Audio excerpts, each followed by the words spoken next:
समझता हूँ कि भोग में भी योग है। भोग में भी योग है, विरक्ति के साथ, मतलब। जय मां गंगे, हर हर महादेव। मेरे हृदय प्रिय सज्जनों, मेरे मन में बड़ी पीड़ा है। और पीड़ा इस बात को लेकर के है कि पिछले 8-10 दिन से मैं लगातार IITN बाबा को वॉच कर रहा हूं, देख रहा हूं कि लोग कैसे एक व्यक्ति को जो सनातन का प्रचार कर रहा है, सनातन की बातें कर रहा है, ज्ञान की बातें कर रहा है, जिसने सनातन के प्रचार प्रसार के लिए अपना सब कुछ सर्वस्व न्यौछावर कर दिया, ऐसे व्यक्ति को हम नशेड़ी कह रहे हैं, ऐसे व्यक्ति को हम पागल सनकी कह रहे हैं। लेकिन जो उन्हें पागल और सनकी कह रहे हैं वो ठीक से उन्हें ऑब्जर्व नहीं कर रहे हैं। देखिए, किसी व्यक्ति की वेशभूषा पर मत जाओ, वह क्या बोल रहा है,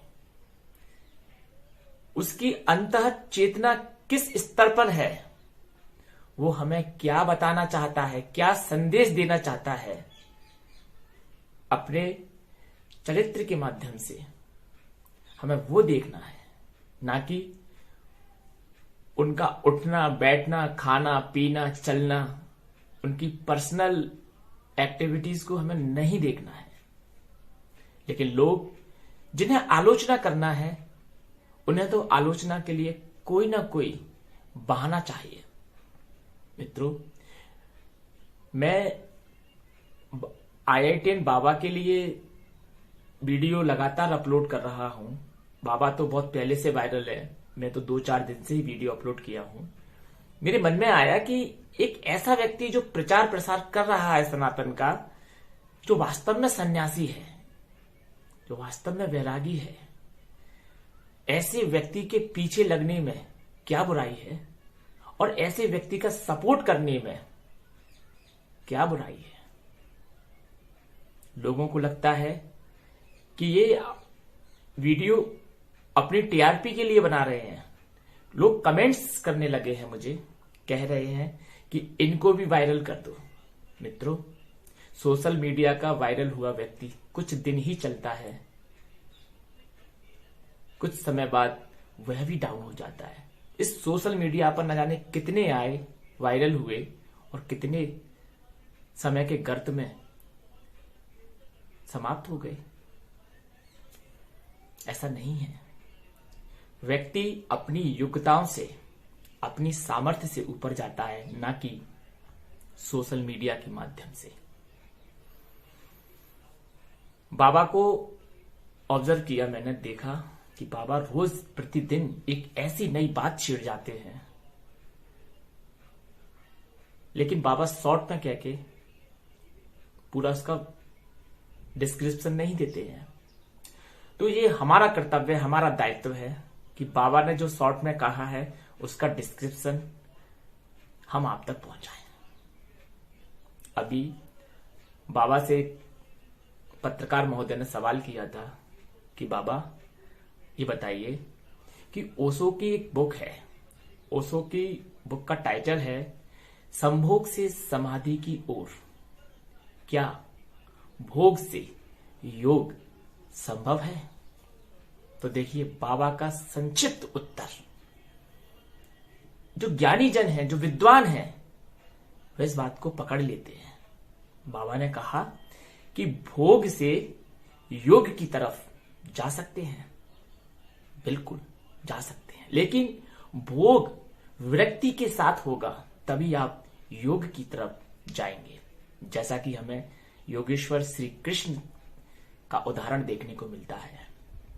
योगेश्वर श्री कृष्ण सारी लीलाएं करते हैं, गोप ग्वालों के साथ लीलाएं करते हैं, लेकिन फिर भी वे योगेश्वर हैं।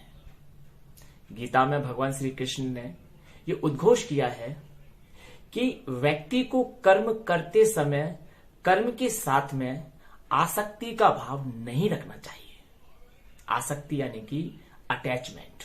अटैचमेंट यानी कि हम जो कर्म कर रहे हैं उसके परिणाम की चिंता अगर हमारे कर्म के साथ आ जाती है तो उसे कहते हैं आसक्ति, अटैचमेंट।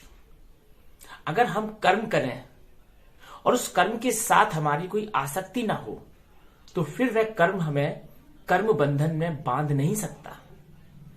ऐसा है भगवान श्री कृष्ण योगेश्वर का ज्ञान। और वही बात बाबा ITN अभय सिंह कहते हैं कि भोग से योग की तरफ जाया जा सकता है, लेकिन भोग विरक्ति के साथ हो, उसमें कोई आसक्ति ना हो।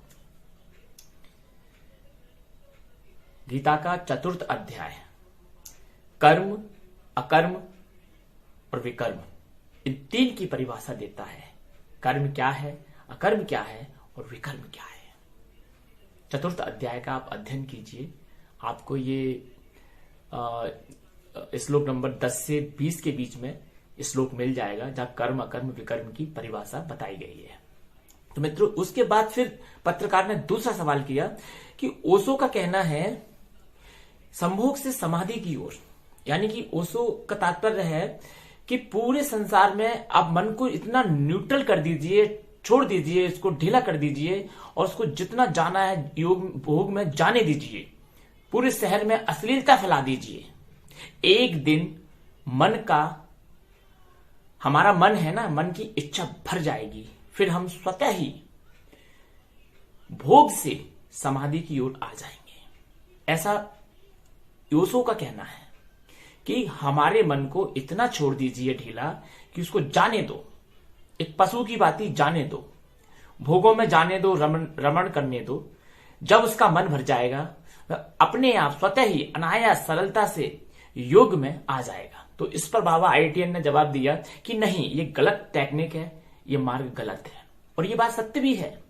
साथियों, जो ओशो कहते हैं कि इसको जाने दीजिए, अश्लीलता में जाने दीजिए, अश्लीलता फैलने दीजिए, इतनी अश्लीलता फैला दीजिए कि ये मन उससे ऊब जाए। ये मन अश्लीलता से कभी नहीं ऊबने वाला। ये तो एक जन्म है, न जाने कितने करोड़ों जन्मों से हमारा मन नहीं ऊब पाया है, उससे विरक्त नहीं हो पाया है, तो अब कैसे होगा। लेकिन दुर्भाग्य कि ओशो जिस फिलॉसफी पर बात करते हैं वो वैदिक सनातन धर्म के विपरीत फिलॉसफी पर है। वे मन, बुद्धि, चित्त, जो चतुष्ट अंतःकरण है, इसके बारे में जानकारी नहीं रखते। उनका दार्शनिक स्तर अपना स्वयं का निजी है, ना कि वेदांत दर्शन से या हमारे दर्शन शास्त्रों से कोई सरोकार नहीं रखते हैं। उनकी अपनी एक स्वतंत्र फिलॉसफी है। तो साथियों, ये जो आसक्ति वाली बात कही है ना उसने कि मन को ढीला छोड़ दीजिए, उसको भोगों में भोग नहीं दीजिए, एक दिन मन भर जाएगा, लेकिन मन कभी नहीं भरता। ये ऐसे ही है जैसे आप अग्नि में धृत डालें, यानी कि घी डालें। अग्नि में जितना घी डालेंगे अग्नि की ज्वालाएं उतनी ही प्रज्वलित होंगी, वे कभी शांत नहीं होने वाली। ऐसा ही भोगों के साथ में होता है संसार में। ये दार्शनिक सिद्धांत है, ये वैदिक सिद्धांत है कि भोगों में आप जितना जाओगे, जितना अपने मन का अटैचमेंट लगाओगे, भोग आपको अपनी गिरफ्त में उतना ही जकड़ते चले जाएंगे। और ये उस दलदल की भांति होगा जिसमें आप जितना हाथ पैर चलाओगे आप उतने ही अंदर धंसते चले जाओगे। इसलिए ओशो का जो सिद्धांत है स्वंभोग से समाधि की ओर, ये मानने योग्य सिद्धांत नहीं है और ये गलत टेक्निक है। IITN बाबा ने संक्षिप्त में कहा, लेकिन विस्तार से मैंने आपको बताया। मित्रों,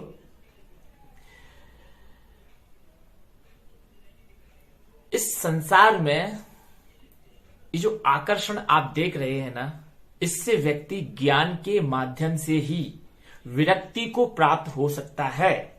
व्यक्ति के मन में विरक्ति की भावना ज्ञान के माध्यम से ही प्रस्फुटित हो सकती है, अन्यथा नहीं। भोगों में जाने से, भोगों में आसक्ति रखने से कभी भी आप भोगों से दूर नहीं हो पाएंगे। और जब तक आप भोगों से दूर नहीं होंगे, आप कर्म बंधन में बंधते ही चले जाएंगे, धंसते ही चले जाएंगे। और पुनरपि जननम, पुनरपि मरणम, पुनरपि जननम, पुनरपि मरणम, ये चक्र चलता ही रहेगा। कब तक? अनंत काल तक, महाप्रलय तक। जब तक महाप्रलय नहीं हो जाएगी तब तक ये चक्र चलता ही रहेगा। इसलिए इस चक्र को ब्रेक डाउन करो, इसकी चैन तोड़ दो। ये चैन तोड़ने का काम होगा ज्ञान के माध्यम से। और बाबा जो कहते हैं उनके अमृत वचनों का हमें ऐसे ही पालन करना चाहिए जैसे समुद्र मंथन से अमृत निकला था, उस ऐसे ही आज महाकुंभ में मंथन से बाबा IITN के माध्यम से हमें जो अमृत प्राप्त हो रहा है उसे हम ग्रहण करें।